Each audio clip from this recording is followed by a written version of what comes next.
உண்மையா உங்களுக்கு புரியுதா இல்ல புரியலையா? இந்த fully loaded Indian team Pakistan Bangladesh எல்லாம் ஒண்ணுமே பண்ண முடியாது தல. எனக்கும் நான் பாகிஸ்தான் எப்படியாவது வின் பண்ணணும், கௌதம் கம்பீர் மாமாவை வச்சு செய்யணும். ஏன் அர்ஷ்தீப்பை விட்டுட்டு அர்ஷித் ராணாவை எடுத்தாருன்னு. ஆனா அதுக்காக அவனுங்களால முடியணும்ல. நான் தான் அப்பவே சொன்னல, விராட் கிட்ட இருந்து சம்பவம் வெயிட்டிங்ல இருக்கு, பங்களாதேஷ் மேட்ச வச்சுலாம் அவரை கலாய்க்காதீங்கடான்னு. அவரை கலாய்ச்சவன் வாயிலெல்லாம் செருப்பு கொண்டு வீசிட்டாரு பாத்தீங்கல்ல. யோ, அந்த ஆளுதான் ஓடியோட கிங்கு. அந்த ஆளை பத்தி எல்லாம் பேச தகுதியே இல்ல நமக்கு. விராட் கோலி, கில்லு, ஸ்ரேயாஸ் இவங்க 3 பேரை தாண்டி இந்தியன் டீம் தோணவே முடியாது போலயே.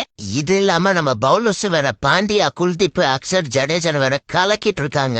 அதுவும் ஹர்திக் பாண்டியா மாதிரி ஒரு பிளேயர் கிடைச்சதுக்கெல்லாம் இந்தியன் டீம் பயங்கரமா புண்ணியம் பண்ணிருக்கணும். அப்புறம் இன்னொரு விஷயம், இந்த ஆஹா ஓஹோலாம் இந்த லாஸ்டா நடந்த 2 உபுக் சப்பானி மேட்சுக்கு மட்டும்தான். அடுத்த மேட்ச் நியூசிலாண்டோட. நாங்க ஆல்ரெடி வேர்ல்டுல பெஸ்ட் 2 டீமை வின் பண்ணிட்டோம்னு சொல்லி நெஞ்ச நிமித்திட்டு போனீங்க. அவனுங்க பொலம் தம்சுறானோட. எப்பா